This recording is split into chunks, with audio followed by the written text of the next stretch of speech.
This is ATL Day Ones, part of Locked On Sports Atlanta. And it starts now.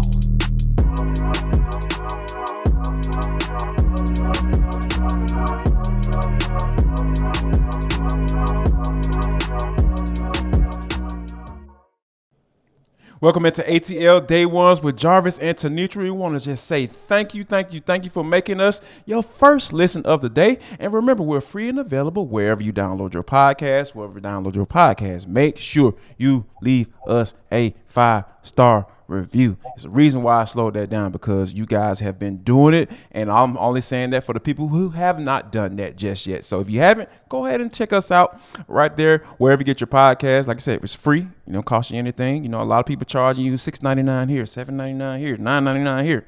Not here at Locked On Sports Atlanta. We are free, and also on all audio platforms.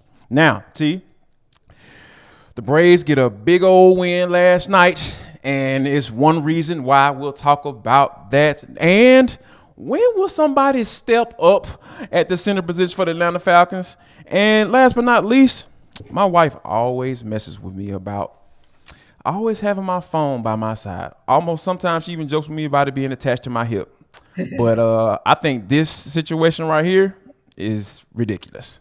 And we'll talk about that in For the Culture. But first, T, the Braves get the win last night, 9-7 against the Boston Red Sox in extra innings. And it just seems like nephew was just like, all right, I'm back.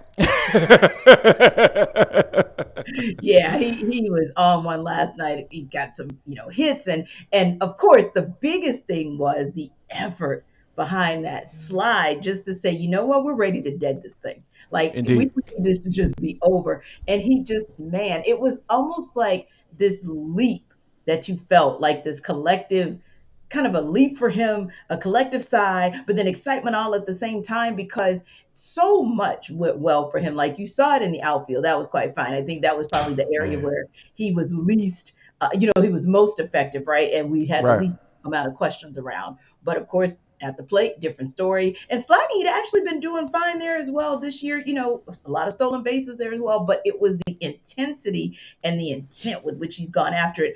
And the fact that now we're starting to see the one thing we had been missing, consistency. Because this didn't just start with the slide we saw last night. This just didn't start with the hits we saw last night. We actually started seeing this in the Mets series, and even before that in the Phillies series. So what I'm loving about it is not just the amazement that we all watched in as he slid in to home, but it's it's like to see him slide in. It was more of, okay, now we're about 7 or 10 games into this thing with Ronald Acuna Jr. We're seeing him come back to form. We love the consistency. That was it for me.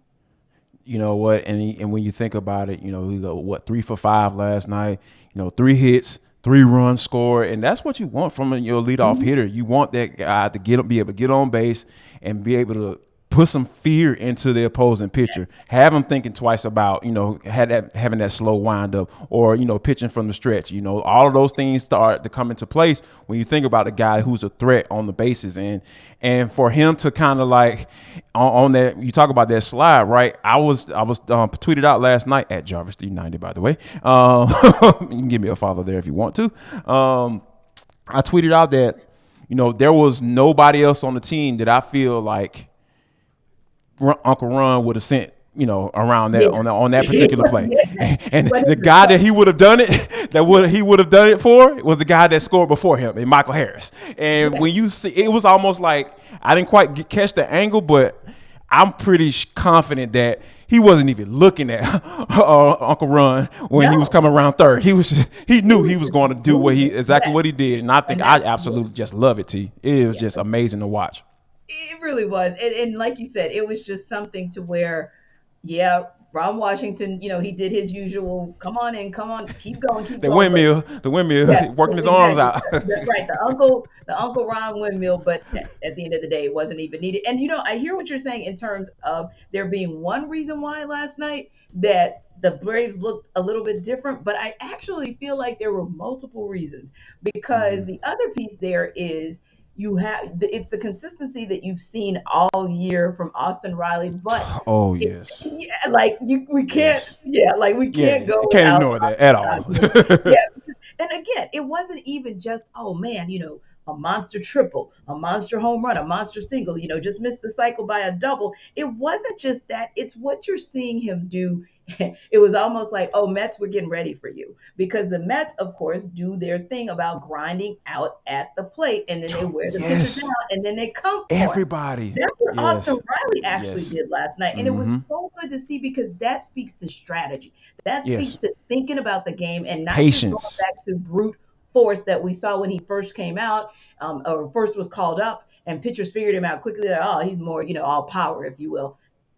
You see the patience, you see the understanding about grinding out at bats, and you see the fact that he knows he's mastering being a batter. It's not just about hitting hard. It's about recognizing the actual pitch and then having a game plan on how you're going to address those pitches. I just absolutely had to give Austin Riley that shout out too. No doubt about it. 5 RBIs last night, man. Austin Crazy. Riley's doing this thing Yeah, now. breaking Orlando are records. breaking all type of records. Hank Aaron from Yeah, 1959. I mean, that is yeah. mind blowing. Mind blowing. Absolutely mind Yeah, blowing.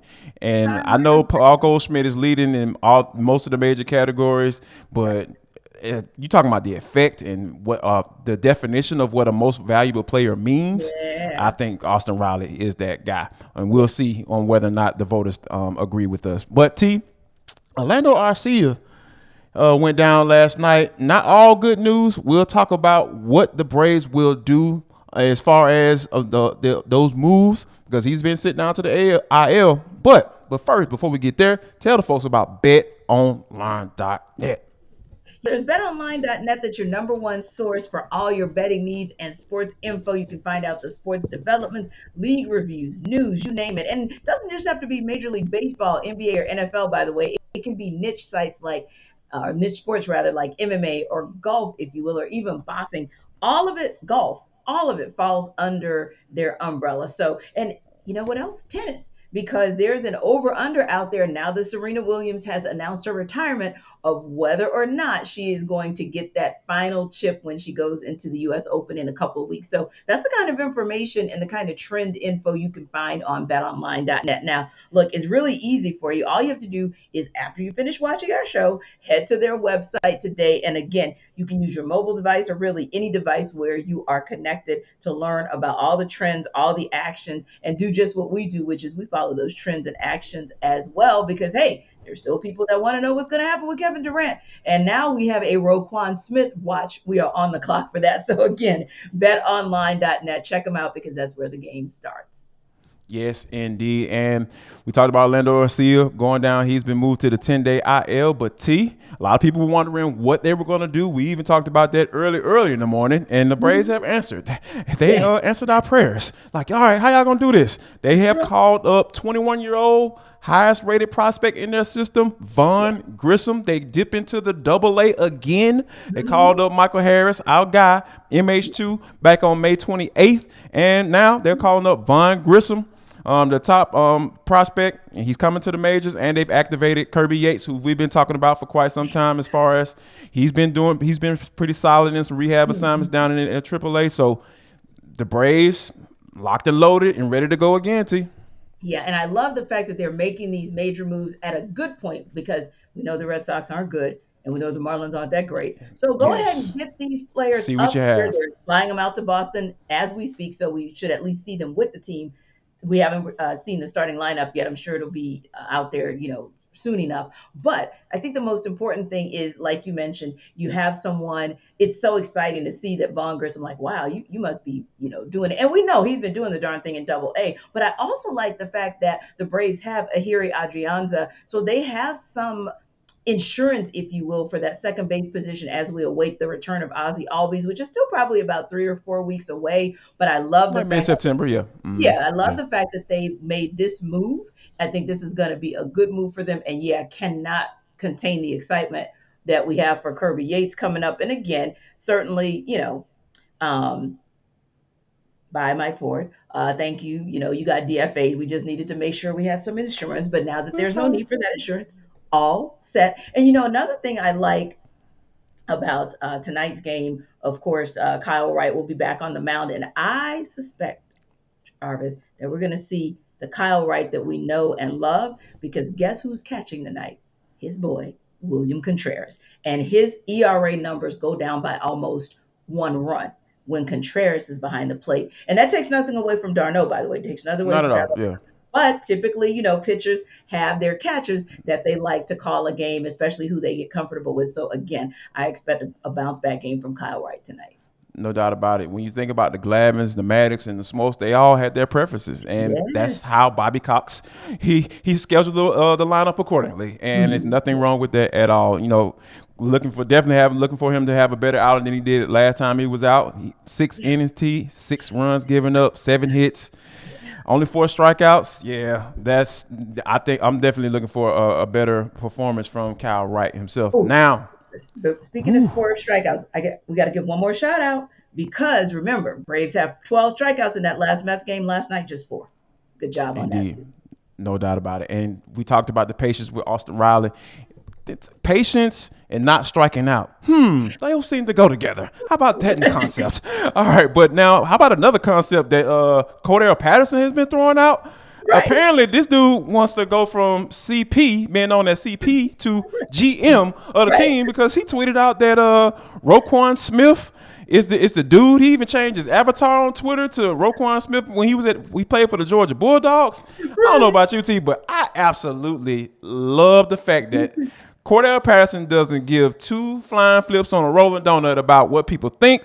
And he's gonna let it be known how he feels about the team that he plays on, because he wants to win some games this year. Definitely bring him in. If I said what I said was a person, it would be. There we go. Yes. But look, I can't blame him, because at the end of the day, you think about the fact that there's this whole pipeline, right? I call it the shy to the A pipeline, and if you think about it, this is arguably, if Ryan Pace, and who's a part of that scouting team, if you will, or part of Terry Fontenot's team, if he's somebody who's transplanted every other player, it seems like, from Chicago to Atlanta, this could arguably be the biggest game changer that you could possibly transplant from point A to point B. And the thing about it is, there have been some salary cap moves that the Falcons have made that make it favorable for them.